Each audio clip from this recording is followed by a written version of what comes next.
दोस्तों, जितने भी एम्प्लॉयज होते हैं उनके लिए पूरे महीने में सबसे बेस्ट डे और सबसे मैजिकल मोमेंट क्या होता है? तो वो अक्सर महीने के एंड में होता है, जब उनको एसएमएस के जरिए ये 3 वर्ड्स देखने मिलते हैं, सैलरी इज क्रेडिटेड।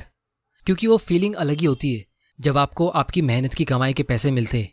लेकिन अगर मैं कहूँ कि आज मैं आपको इससे भी ज़्यादा ब्यूटीफुल 3 वर्ड्स के बारे में बताने वाला हूँ जो अमीर लोगों का सीक्रेट होता है, वो है डिविडेंड इज क्रेडिटेड। क्योंकि आज से 150 साल पहले दुनिया के सबसे अमीर इंसान ने एक इंटरव्यू में एक लाइन कही थी कि I have found ways of making money that you know nothing about. और जब मैंने ये लाइन रीड की थी तब मुझे इसका एक्सप्लेनेशन पूरे इंटरनेट पे कहीं नहीं मिला था। फिर मैंने इसकी बायोग्राफी रीड की जहां उसने ये लाइन कही थी, do you know the only thing that gives me pleasure it is to see my dividends coming in. और फिर जब मैंने पावर ऑफ कंपाउंडिंग को सही तरीके से समझा तब मुझे ये लाइन समझ में आई। क्योंकि दुनिया में 2 टाइप के लोग होते हैं। एक वो होते हैं जिनकी इनकम सैलरी होती है और वो उनको तब तक मिलती है जब तक वो एक्टिवली काम कर रहे होते हैं, और जब वो अगले दिन सुबह काम करने आते तो उनको वापस जीरो से स्टार्ट करना पड़ता है।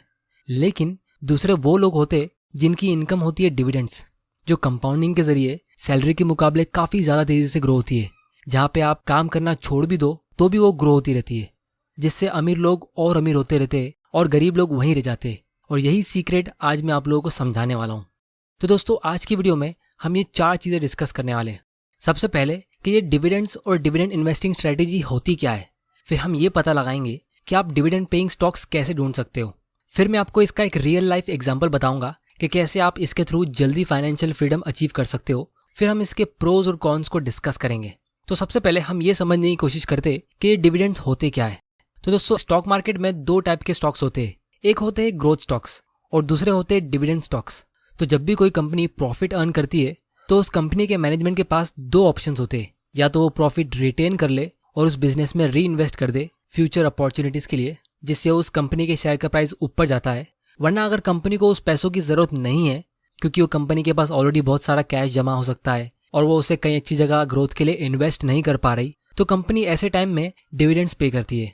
तो इससे हमें ये पता चलता है कि स्टॉक मार्केट से हम एक नहीं बल्कि 2 तरीके से पैसा कमा सकते हैं। एक तो जब आपके स्टॉक का प्राइस इंक्रीज होता है तब, और दूसरा जब आपको वो कंपनी डिविडेंड पे करती है जो डायरेक्टली आपके बैंक अकाउंट में आता है, जिस तरह आपकी सैलरी आपके बैंक अकाउंट में आती है। तो आपको स्टॉक मार्केट से प्रॉफिट कमाने के लिए और मंथली इनकम लेने के लिए बार बार किसी स्टॉक को बाय सेल करने की जरूरत नहीं है। अगर आप किसी अच्छे स्टॉक को एक बार खरीद के होल्ड कर दो तो बिना कुछ काम किए आप प्रॉफिट कमा सकते हो।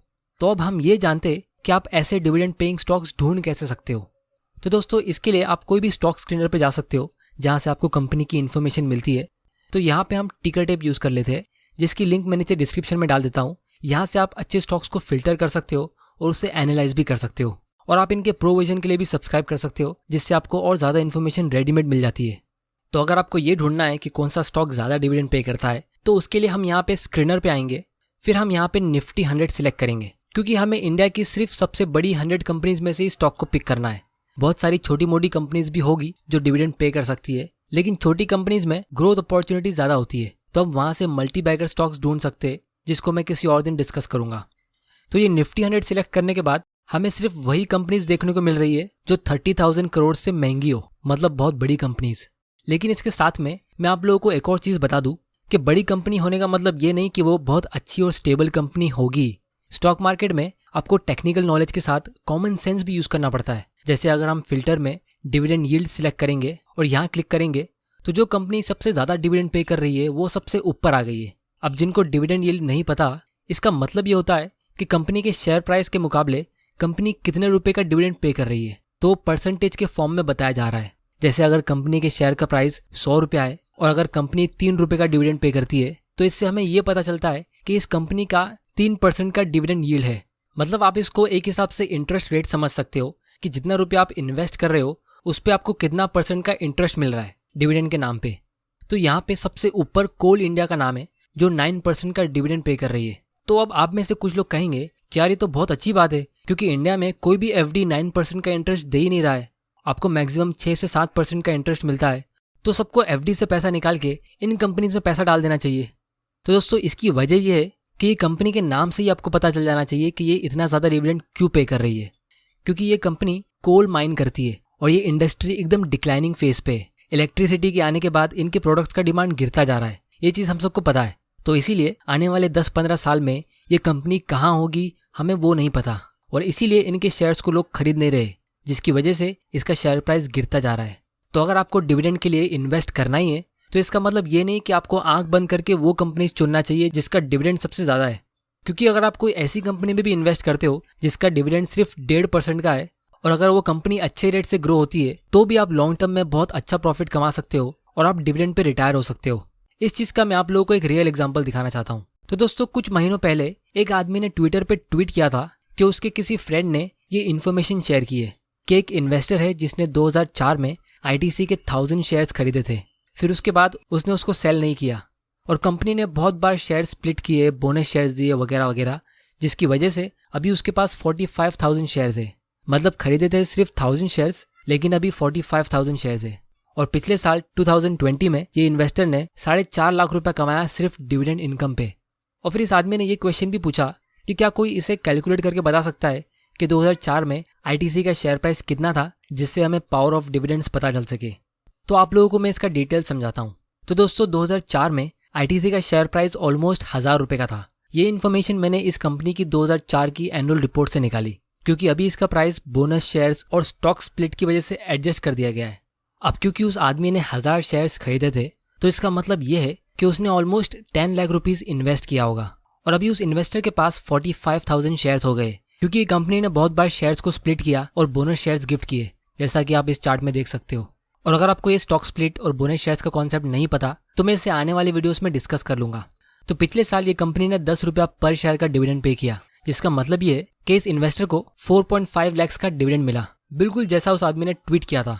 अब दोस्तों, याद रखिए कि स्टॉक का जो प्राइस इंक्रीज होता है वो अलग बेनिफिट है, क्योंकि 45,000 शेयर्स की मार्केट वैल्यू आज के हिसाब से 92 लाख की होती है। मतलब उस इन्वेस्टर को जो 10 लाख रुपए से 92 लाख का ग्रोथ मिला है वो 15% का रिटर्न होता है। जबकि ITC का शेयर प्राइस फिलहाल बहुत गिरा हुआ है, लेकिन फिर भी जितना उसने इन्वेस्ट किया था उसको उसका आधा अमाउंट एक ही साल में मिल रहा है, सिर्फ एज ए डिविडेंड इनकम। और ये इनकम उसका हर साल ग्रो होता रहेगा, क्योंकि अगर ये कंपनी इसी 15% के रेट से फ्यूचर में ग्रो होती है तो सिर्फ 5 साल बाद उसके पोर्टफोलियो की वैल्यू डबल हो जाएगी, क्योंकि 15% के रेट से हर 5 साल में आपका पैसा डबल होता है। तो उसके इन्वेस्टमेंट की वैल्यू होगी 1,85 लाख, और 10 लाख रुपए का उसको सिर्फ डिविडेंड मिलेगा। मतलब जितना उसका ओरिजिनल इन्वेस्टमेंट था उतना इनकम ही उसे हर साल मिलता रहेगा। अब दोस्तों, ये तो सिर्फ एक वन टाइम इन्वेस्टमेंट था। इमेजिन करो कि इस इन्वेस्टर ने इन 16 साल में और ज़्यादा इन्वेस्ट किया होता या अपने डिविडेंड्स को री इन्वेस्ट किया होता तो उसका पोर्टफोलियो कितना बढ़ गया होता। तो दोस्तों, अब हम इस स्ट्रेटेजी के प्रोज एंड कॉन्स को डिस्कस कर लेते हैं। तो सबसे पहला और सबसे बड़ा एडवांटेज ये है कि स्टॉक मार्केट से आप अपनी वेल्थ को काफ़ी ज़्यादा स्पीड में ग्रो कर सकते हो। अगर आप अपनी 20s में कोई हाई ग्रोथ और यंग कंपनी में इन्वेस्ट कर लेते हो तो जब आप अपनी 30s या 40s में पहुंचोगे तो वो कंपनी भी मैच्योर हो जाएगी और एक डिविडेंड पेइंग स्टॉक बन जाएगी। और इंडिया में ऐसी बहुत सारी कंपनीज अभी भी है जो फिलहाल ग्रोथ स्टेज में है, और इसीलिए इसमें इन्वेस्ट करने वालों की इनकम भी बहुत ज़्यादा हाई रेट से ग्रो होती है। अब आप में से कुछ लोग मुझे कहेंगे कि ये बहुत रिस्की भी होता है क्योंकि इसमें पैसा डूबने का डर होता है, तो इसको भी हम डिस्कस करने वाले। फिर दूसरा बड़ा एडवांटेज ये है कि आप इसमें एक छोटे अमाउंट से भी इन्वेस्टमेंट शुरू कर सकते हो। एकदम कम एज में, जैसे 18 साल के होने पे ही आप स्टॉक्स खरीद सकते हो और स्टॉक इन्वेस्टिंग सीख सकते हो। सिर्फ 100 रुपया या 500 रुपये से भी आप इन्वेस्टिंग शुरू कर सकते हो। तो अगर आपको शेयर्स खरीदने के लिए एक इन्वेस्टिंग अकाउंट ओपन करना है तो नीचे डिस्क्रिप्शन की लिंक पे क्लिक करके आप फ्री में अकाउंट ओपन कर सकते हो। फिर तीसरा और सबसे बड़ा एडवांटेज इसमें यह है कि आपको इसमें डाइवर्सिफिकेशन करने मिलता है, क्योंकि रियल एस्टेट में अगर आप 50 लाख रुपए इन्वेस्ट करते हो तो आपको सिर्फ एक ही प्रॉपर्टी खरीदने मिलेगी, लेकिन यहाँ पे आप वही अमाउंट को 10-15 कंपनीज में डाइवर्सिफाई कर सकते हो। और दोस्तों, इसके अलावा डिविडेंड्स के और बहुत सारे बेनिफिट्स होते हैं जिसको हम डिटेल में आने वाले वीडियोस में डिस्कस कर लेंगे। अब दोस्तों, इसका डिसएडवांटेज सिर्फ एक ही है कि आपको इसके बारे में अच्छी नॉलेज होना जरूरी है, लेकिन मेरे हिसाब से ये एक डिसएडवांटेज नहीं है, क्योंकि कोई भी फील्ड में आपको नॉलेज होना जरूरी होता ही है। फिर चाहे आप रियल एस्टेट में इन्वेस्ट करते हो या गोल्ड में या कोई और स्कीम में। और जिसको भी नॉलेज नहीं होती है वो लोग सबसे बड़ा रिस्क लेते हैं, और जैसे जैसे आपकी नॉलेज इंक्रीज होती है तो आपका रिस्क अपने आप कम होता रहेगा। तो जिस तरह बहुत लोगों को पावर ऑफ कंपाउंडिंग ही सही तरीके से पता नहीं होता है, जिसकी वजह से लोग कभी इन्वेस्टिंग करते ही नहीं है, उसी तरह लोगों को ये डिविडेंड के बारे में भी नहीं पता होता है कि स्टॉक मार्केट से आप स्टेबल और एक रेगुलर इनकम भी अर्न कर सकते हो, जिसकी वजह से लोग इन्वेस्टिंग शुरू तो कर लेते हैं लेकिन सही तरीके से उसे कंप्लीट नहीं कर पाते। तो इसीलिए नॉलेज होना मेरे हिसाब से कंपलसरी है।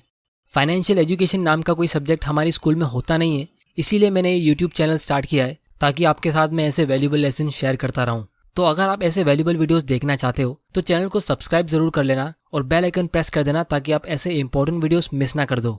आने वाली वीडियोस में मैं इस डिविडेंड ग्रोथ स्ट्रेटेजी को और डिटेल में एक्सप्लेन करूंगा और हम इसे और दूसरे इन्वेस्टमेंट से कंपेयर करेंगे, जैसे रियल एस्टेट के रेंट से, गोल्ड, पीपीएफ और म्यूचुअल फंड से। तो जो भी क्वेश्चंस आपके दिमाग में है आप मुझे नीचे कमेंट करके पूछ सकते हो, मैं उसे आने वाले वीडियोस में कवर कर लूंगा। तो दोस्तों आज की वीडियो में इतना ही। टिकर टेप से स्टॉक को एनालाइज करने का लिंक और शेयर्स खरीदने के लिए फ्री में डीमैट अकाउंट ओपन करने का लिंक नीचे डिस्क्रिप्शन में है। वीडियो पसंद आया तो इसे लाइक करो, नहीं पसंद आया तो डिसलाइक करो। आपका वैल्यूएबल टाइम देने के लिए thank you and good bye.